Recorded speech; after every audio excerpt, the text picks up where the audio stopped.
Thank you for the amazing introduction. So the idea was I just wanted to like set up sort of start a community around ML on Golem. I mean, it's definitely a great use case. Golem started with rendering, and it got a lot of people interested. And I'm hoping that in the same way we can do that for ML as well, where at least we tap into a set of people who are already interested in one side of technology, and just bring them over to Golem. And what it's trying to do with DML is just provide a proof that hey, that is a valid use case, and you can get started. Sorry, with machine learning on Golem. Additionally, going forward, I think once the community realizes that we can build ML applications, we can probably evolve into sort of a suite, I guess. I mean, it a decentralized suite, where like the major cloud market holders like Azure and GCP, all of them provide like a proper AI suite on their services where you can just do facial detection, you can do audio detection, you can do NLP, all of that ML stuff on their platform. And in a way, we could decentralize it where all of the code is open source. People are developing the applications, and if the ideas that we're discussing about profit sharing come into place, I mean, it would make it a pretty good ecosystem where you have live products that are being used by people on the Golden platform. Well, I hope that makes sense in a way. It does. It does. Yeah, I think it would shape a good ecosystem. Also, if we had developers getting paid for essentially developing frameworks for Golem regarding ML. Yeah, and whenever people use it, so it's pretty great for the requesters, because they already have like a framework developed. I'll actually put in the links that I'm talking about, like GCP and AWS. All of these have like these set of frameworks, these products built around their infrastructure, and you can just simply do an API call and get the machine learning inference done. So same way, developers could build their applications on Golem, keep them live somehow, and whenever any requester wants to use it, they can either just simply use the code, or they can use that VM, and everybody wins. The requester gets it for cheap. The requester gets it for potentially faster and cheaper than they would on AWS and GCP. Yep. Do you think this in regards to since ML is usually done on the same instance, right? And we're decentralized, and you can't. Golem isn't like one big computer. Do you think it would be harder to make the federated framework for it, or do you see any challenges in that? Yeah. So distributed framework for machine learning is going to be difficult, but it's not impossible. We've seen not so inferencing or running an ML model, an already built ML model, is pretty easy on decentralized platforms, where every time you have a piece of data, you just send it off, and all the different sets, all the different pieces of data can be run on different machines. Except in the case of let's say RNN, or like we were discussing yesterday about you know sorry, these deep fakes. Those deep fakes definitely need to run on a single machine, from my knowledge, because they keep reiterating on the same video. You're not producing a single data point, you're producing a series of data points, a series of frames. So those challenges do exist, but there's already a lot of research into making a lot of ML products decentralized, or sorry, distributed in centralized systems where you can have a lot of computers joined in. So that does make it possible to run machine learning models on different sets of machines. But yeah, putting them on Golem is definitely a task, but not impossible at all. In fact, one of the things that I'm working on that I put up as a surprise is something that really uses a lot of computation. And I don't know if I drop it. I'm trying to figure out how to make facial recognition work on Golem. And I did do a POC for myself, and it worked out pretty fine. But I'm figuring out just the nuances. I'm writing up a lot of better code, so hopefully that should be out soon.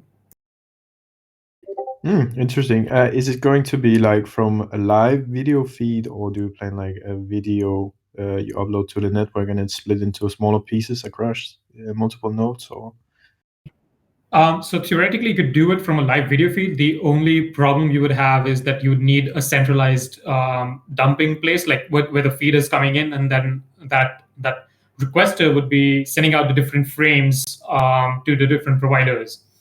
So I'm not sure if it's even possible to have a place where I mean, actually, if you make Golem work on ARM, so you could probably plug in a Raspberry Pi to your camera, direct the video feed with a good internet connection. You can direct the video feed onto different providers. Say run a 15 or 20 FPS solution for a live video feed, and just keep sending the data to the providers and getting back the output back onto the Raspberry Pi.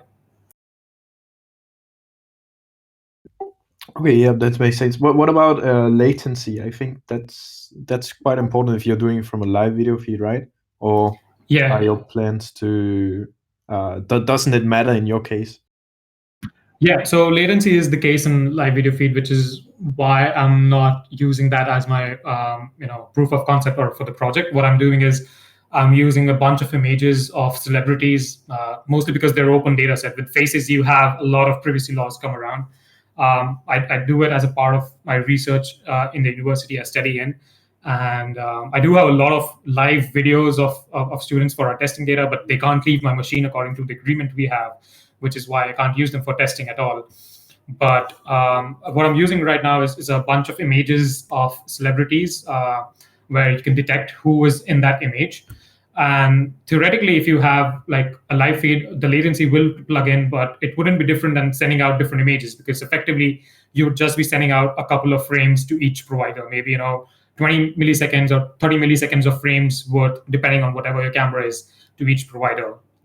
And yeah, you definitely need a much better internet connection to transfer them over to via the GFTP to the providers. Makes sense. Makes sense.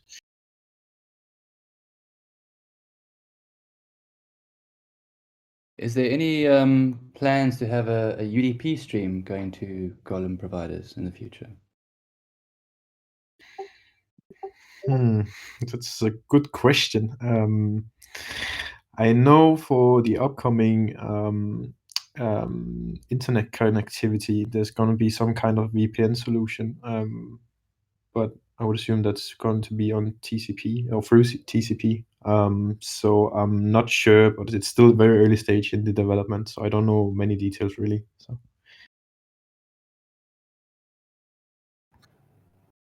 Yeah, maybe UDP can help speed up the process as well. So it would be a pretty good addition to have. But isn't there a risk that some of the data might not be correctly delivered and you get incorrect results back due to that? Yeah, that's going to be there. I think that's a trade-off you'll have to face, I guess. You can probably have like a MD5 hashing at the end, maybe, but I don't know. It just adds on to the computation that you need. Yeah, but also I think it depends on what you're doing. If you're doing video, if you lose a frame, it's not the end of the world. And I do think there's ways to do the checking on your side, because TCP is quite slow with all the handshaking. There might be more computation that you have to do yourself, but I think having a UDP pipe, you can ensure a complete data set and still be faster than TCP. Yeah. Yeah, In fact, that's actually. Go ahead.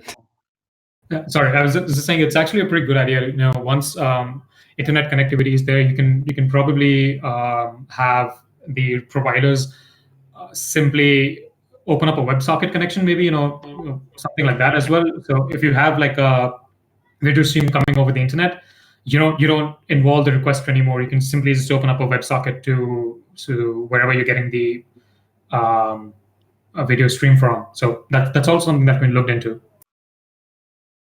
Have you guys? What?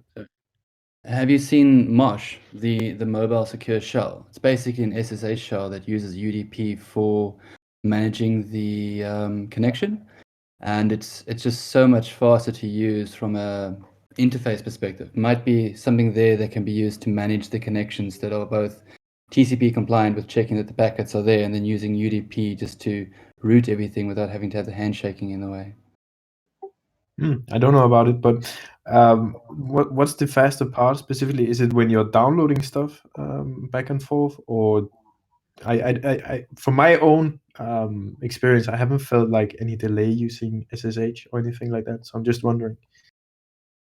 Yeah, I guess for me, it's I've used to work quite a bit over satellite networks to like remote locations on the Earth, like having in Antarctica, for example. So if you're going through to a geostationary satellite and this comes back down, there's a big delay, and you really notice it.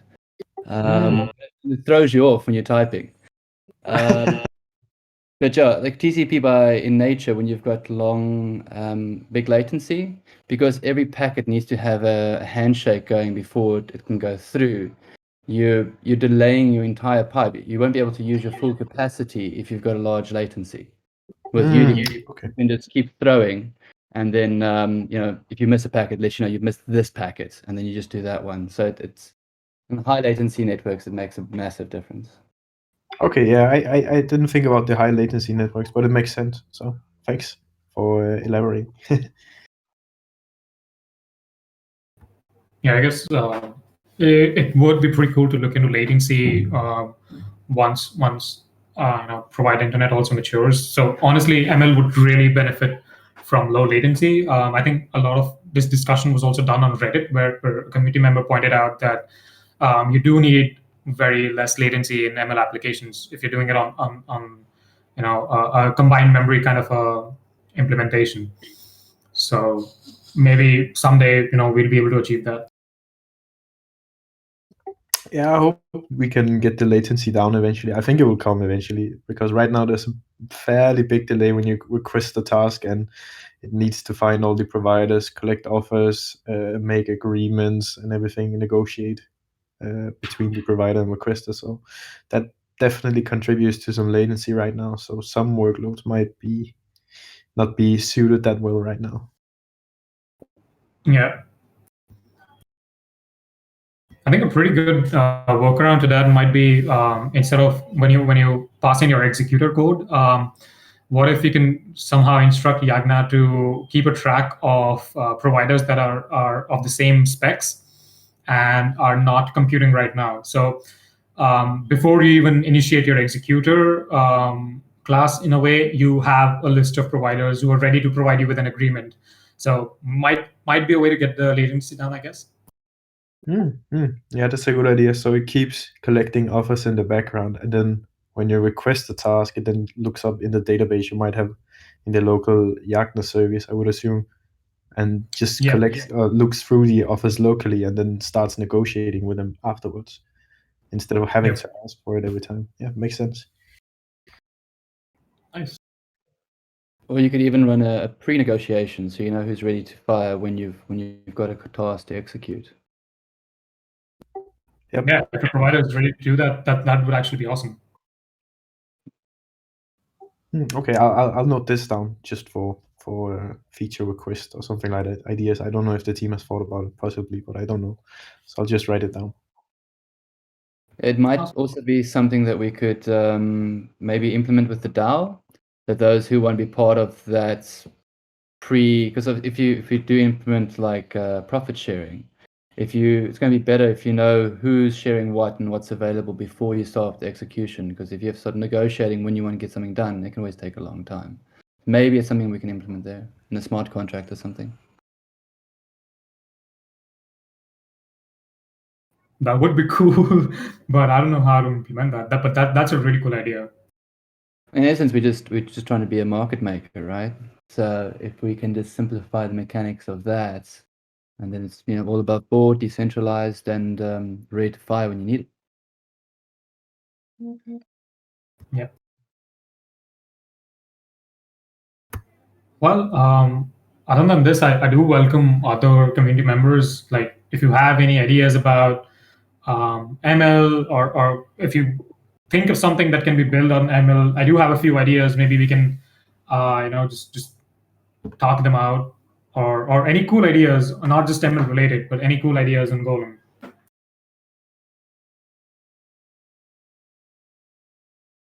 What's the chance of Golem, the providers, being able to run on smartphones in the future? Well, smartphone uses ARM architecture, right?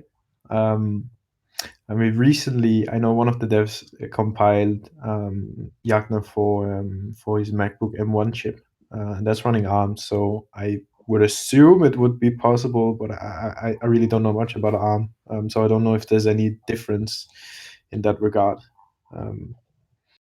But I yeah, had this idea of because right now the economy is completely based on advertising. So now you have a sort of a small like community, like a pretty poor community, maybe in Africa somewhere, where you basically buy them all cell phones, but you get a company to bankroll that.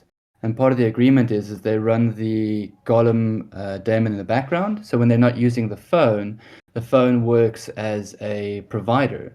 And then the company who sponsored the financing of the phone for that person, they collect the Golem tokens, and that's how they pay off the loan that they took off to give this person the phone. So then basically the person pays for the electricity and they get the utility of the phone, but then the company that invested the money gets the return on the Golem tokens that gets developed by being, well, processing power.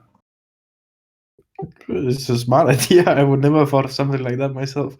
Only thing I'm wondering about, what about the battery? Because it would have to be plugged in almost constantly, I would assume.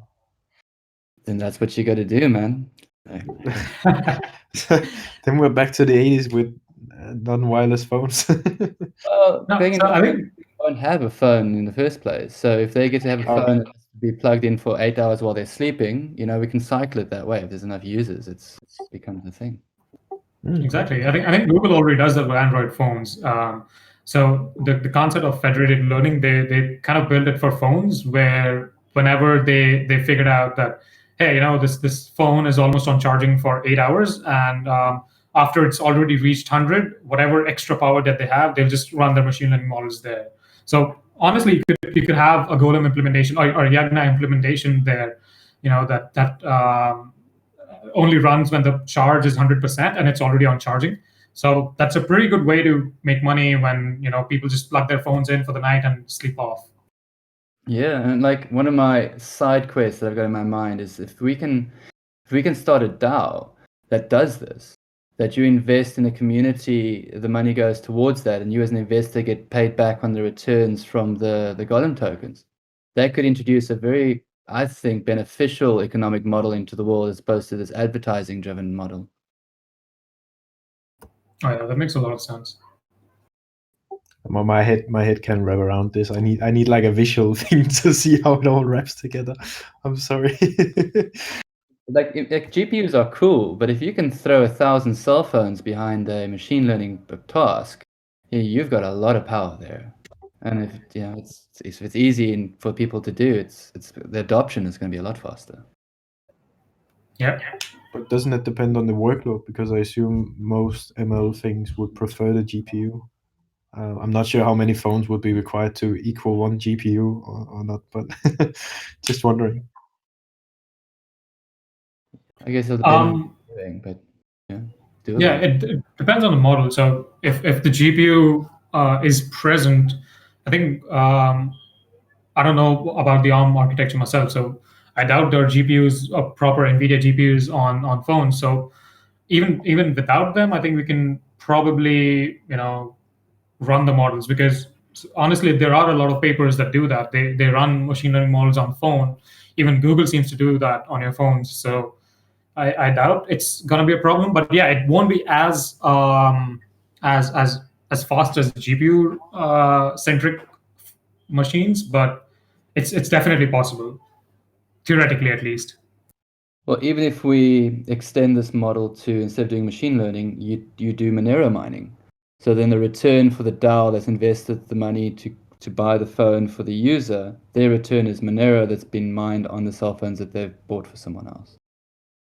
This is a starting case. Then they can expand from there. Once you've got the infrastructure in place, then people can come and play. But in the meantime, you can use Monero to generate an income for the project, to pay for the phone. I guess, yeah, there are a lot of projects that do a lot of mining on phones, but most of them turn out to be scams. But yeah, that could possibly be a good architecture. If the people buying the phones agree, then why not? I guess. Well, I guess in this case, the DAO itself would be buying the phone, and then the person would receive the phone with the understanding that, well, they're not using it. This phone's going to be doing this task to get a return on investment for those who purchased it initially. Yeah, I guess. Yeah. And for a poor community, this is a great way for them to break out of that. I mean, poverty is it's a serious trap. Once you're in there, you don't have access to internet, you don't have access to the world of resources. So that initial step of getting someone onto the digital platform it's a massive thing for someone from that environment. So if Golem could be a stepping stone to create a financial mechanism that can get this going, I think it would be great.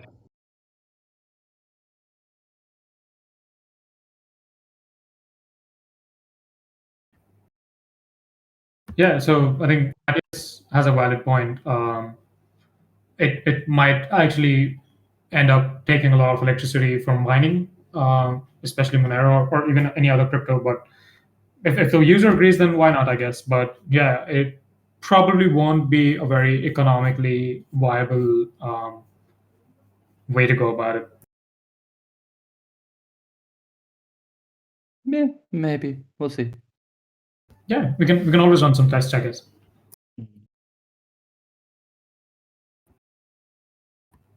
So, any of the people here who are building on the hackathon? Sorry, Philip, please. Oh no, go ahead. I was just scouting for more topics. If anybody's building on Golem for this hackathon, if you have any ideas you'd like to share, maybe if you wanted some ideas, I mean, I do have a couple of ideas in hand that I was planning to build on, but probably won't be able to. So I was thinking about. I was preparing to use your library, DML, and I was thinking about the possible perfect interface for projects like this. And well, I'm not an expert in TensorFlow, but I think there is something like TensorFlow distribution strategies. So, and it works more or less like this, where you can write your code and just plug in a distribution strategy that distributes it over different GPUs or different machines or different whatever. I thought that it would be great to have distribution strategy golem, not necessarily in the TensorFlow main repo, but sort of similar way. So everyone who has used ever any distribution strategy could also easily use Golem for the same purpose. So do you think this is possible? Do you think this makes sense? Do you think... it definitely makes sense. I mean, I just checked out the inference strategy module that you're talking about of TensorFlow, and that's a pretty good way to do it, I guess. So I was planning something similar for DML, where you could have a decorator at least, where you can just wrap your model and your data loader functions and your inference functions in that decorator, and then get back the results. But it's a pretty good idea if we can incorporate the TensorFlow's distribution strategy kind of functionality. So a lot of people won't just have to rewrite it; they can just simply use this and then run it on Golem. That's a great idea, but I'll have to check out how feasible it is and whether TensorFlow provides an API that we can use to connect to Golem. Okay, great. And from other subjects, when we're talking about ideas, training a model on a distributed system has certain downsides because you can't, you have some latency and work around merging the weights. Yes, and you run, I think in your example, you run, I don't know, 5 epochs between merging weights. You may merge them 3 times, as far as I remember. Please correct me if I'm wrong. Sorry, I didn't get the last part. You were saying merging takes. I think I lost you in between. Okay, so I think the perfect way of training would be to sorry, from the other side. I think, as far as I understand your code, you have three in the prototype I've seen. You have three these great epochs, great rounds. I think you call them. And between the rounds, you download the weights from workers and merge them and send them again to the workers. Am I correct? Yeah. Okay. Yeah. So and I was thinking if there are any other machine learning things that would not have such downside, because, well, it's a downside. You have to wait for the other tasks to finish, you have to merge it, and you'd have to send it away. And I was thinking about hyperparameter tuning, because it's usually done in just separate processes. So you try some hyperparameter structure, and another one, until you have the one that looks good enough. And once again, I'm not expert on this, and I wonder if you were thinking about it. Yeah, I think that's actually a project that I'm doing for my college project, which I'll probably bring back to Golem again. So that's definitely like one of the best use cases, because you're not communicating again and again with your requester. You just send out a model and the configurations for the hyperparameters that you can tune, and those can run separately. So you can probably have like 50 or 60 different models running with different hyperparameter settings, and you can get back the results and check out which one of them is performing the best. So that's definitely a big use case. Yeah. Okay, great. That's exactly what I was thinking. And okay, I have one more question. Could you please, I know it was supposed to be a surprise, but could you please elaborate a little more on the facial recognition? Do you plan to, what I'm interested in, do you plan to just place the training part on Golem, or do you want to create an application that uses Golem to use the already trained model? Yeah, it's the latter. Not planning to train the model, because I'm not sure we can currently train it without GPUs. I mean, we can, but it will probably take ages on Golem right now with CPUs. Because one of the data sets that sorry, I currently use is over 30 GBs, and distributing that would probably kill my internet ISP as well. They'll just be like, stop. But yeah, currently I'm planning to use it for inference, which is we take a trained model and then we just ask it to do the computation. So the case with facial recognition is that you need to do it in sort of 3 steps actually, where you provided an image, you figure out the first machine learning model set figures out where the face is. It crops that and it sends back to the requester. The requester then sends that to another provider and asks it to vectorize that cropped image. So when you're vectorizing the face, you're just saying, hey, give me a mathematical representation of the face. And once you get that back, either you can compare it with your data set, the existing vectors of the faces on the same provider, or you can have a third iteration. Probably you can do it on the same to avoid latency. But if you have a lot of faces and you would like to use a different provider for doing the comparison, because you need to compute, let's say if you have 2 million or 3 million images that you want to run the comparison against, you have to take the vector of the face that you sent and then run a parallel comparison with 2-3 million. So you can use that as another thread that calls another set of providers, and that's really possible to do in these 3 steps. So that was my plan to use them on the provider system right now. Oh, that's a great idea. Thank you. That I'm really looking forward to seeing this. Me too. It's taken a lot of time, but yeah.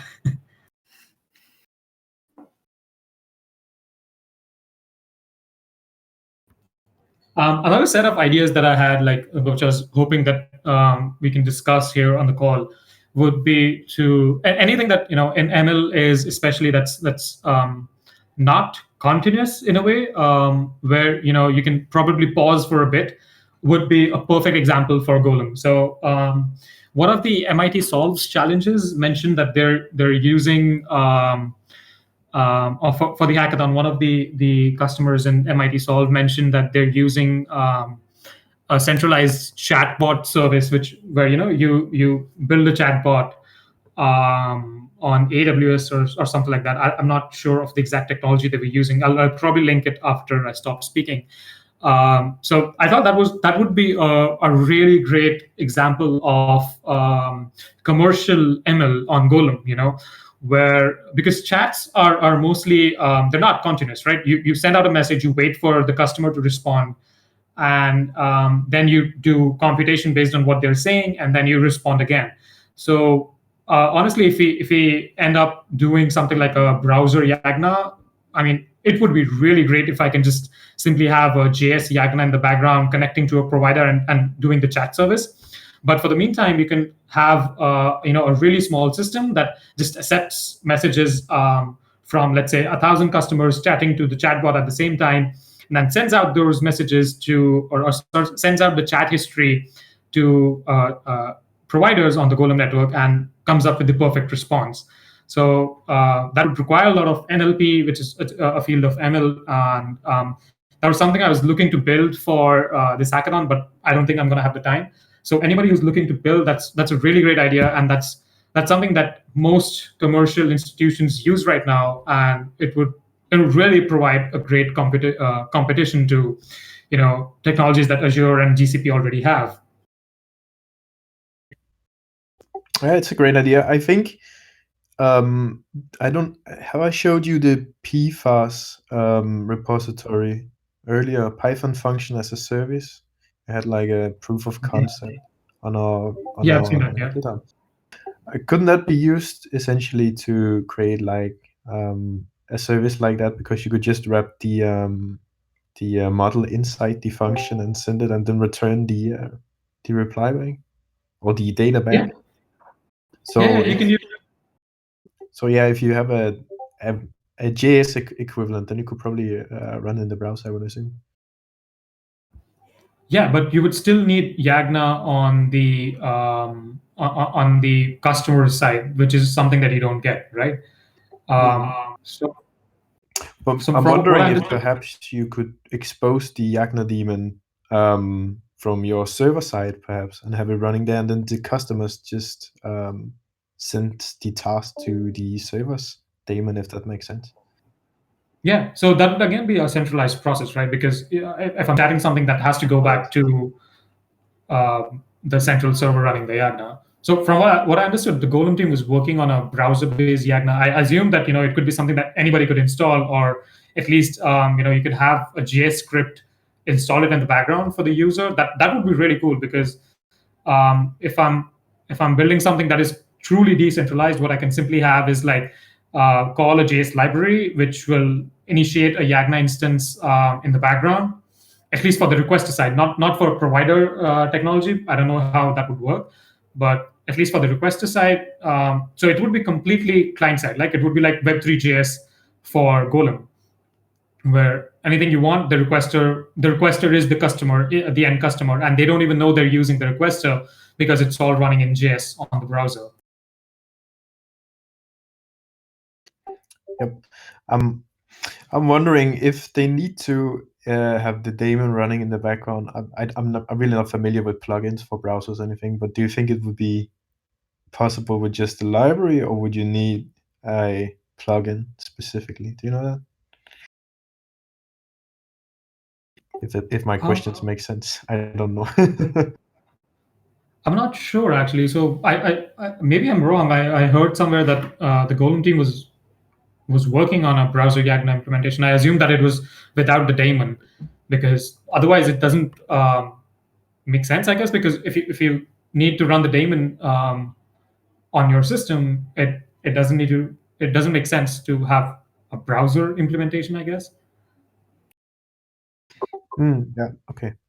Yeah, we did. It was briefly mentioned. I remember also. But yeah, since all the daemon requests right now are HTTPS, I think we probably wouldn't need a daemon, as you're saying. So it's just me thinking wrong, if that makes sense. No, yeah, that's what I was saying. So I think for requester side, daemon can be cut out if we manage to have like a Web3.js kind of a library in JS, and I think you only need daemon for being a provider. I guess. I mean, I don't know how Yagna works honestly. I haven't dived deep into Yagna, so I might be wrong. But as the way I understand it is that Yagna basically just provides us APIs that we're more comfortable with to communicate with the network. It's just translating. So if there's a JavaScript library that speaks native Golang, we don't need the daemon, so that should be able to run in any JavaScript that you can just load from a web page. That's also what I assume. But one thing I'm just wondering about is the GFTP part, which I'm not sure how important it is. If you could do something else or not. I know it has support for transferring through HTTPS, so I assume it should be possible through the browser, but I don't know exactly how it all wraps together with the daemon and such, but could probably be investigated. So. Yeah, I guess, I haven't, sorry, go. No, please, Roger. No, I'm just thinking, I mean, I haven't looked into the code, but just my understanding of networks and how things connect, I would imagine that it's just a protocol. It doesn't matter where it's been initiated from, and you could then implement that protocol in JavaScript directly. I think Yagna's role there is just to make it easier for you to speak to the other side. So if your library takes care of all of that, all those communication protocols should be able to be encompassed within it. Yeah, exactly what I was about to say. Like, if you can have a different GFTP written on the JFTP implementation, then you're good to go, I guess. I mean, you just swap out the FTP that you're using from the system to a JS implementation of FTP, which I'm probably sure exists somewhere. So you would probably have a way to go ahead. And I think also for future implementations of things. So now, we make a cool plugin for, I don't know, some open source software that needs, like, so now TeslaFlow. You create a plugin that goes in with that, and it automatically uses Golang. I think starting Yagna in the background is a bit of overhead for people who aren't comfortable with the technology. So I think in the future, it would be ideal if your Python library, for example, included the Yagna, so you don't have to start up independently. You just give it your address, maybe connect it with your MetaMask, I don't know, keeps your coins, and then the module speaks directly. Because I find with even with the community that I'm dealing with, installing a background daemon to talk to the network is a little bit of overhead for them, which is restricting onboarding.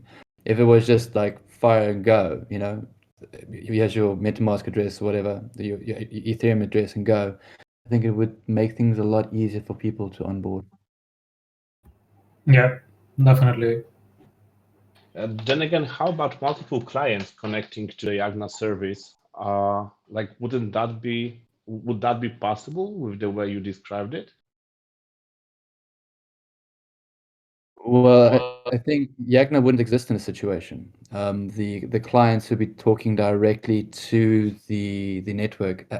I'm not 100% sure, but I think the Ethereum analogy of that would be a light client. Yeah, I'm not really sure how Yagna works, and like, does it need some extra time just to initialize? Like, would it need to initialize each time a new instance is created? Like when you're doing many things in parallel, and those things are not always in one application, but sometimes you need to run multiple applications, for example, to process parallel things.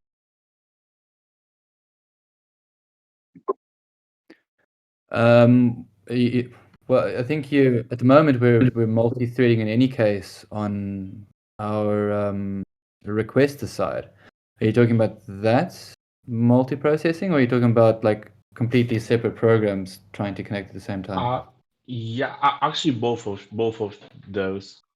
I mean, you can imagine that you have just one Yagna instance, and for example, a lot of different programs running in Golem network. That's first example. But you could argue that you could probably establish independent Yagna instances for like all those, like containerize them. But also, if you have just one program that needs to like do many threads, all of them connecting to Yagna, I'm just wondering if it wouldn't be easier just to have a Yagna as a separate daemon.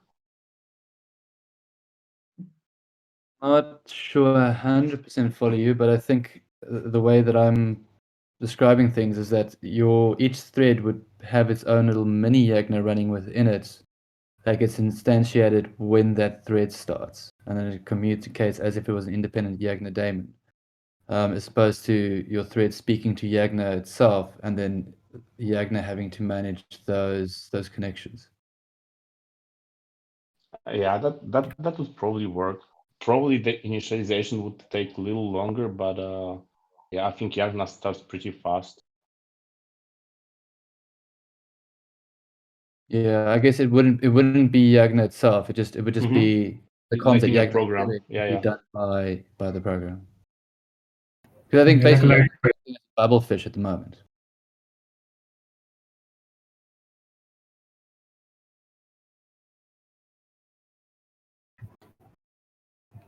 sorry, Roger, could you repeat? I think I lost you as well.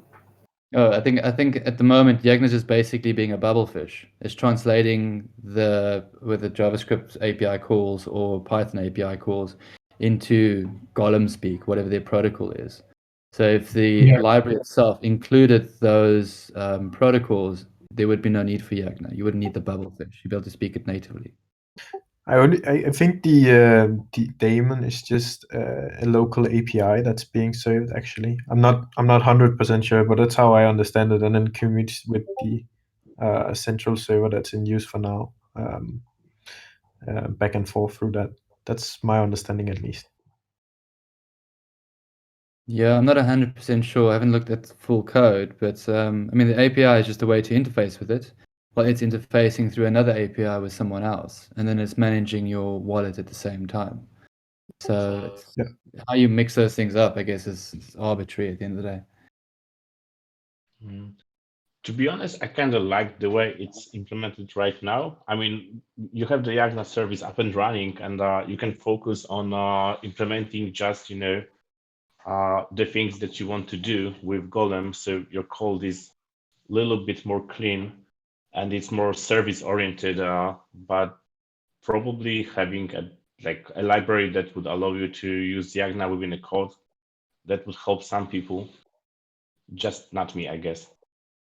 Well, I think at the end of the day, if the way that you're interfacing with Yagna at the moment, if those function calls were just changed to do something else, to do what Yagna's doing on the internals, you wouldn't realize there's any difference.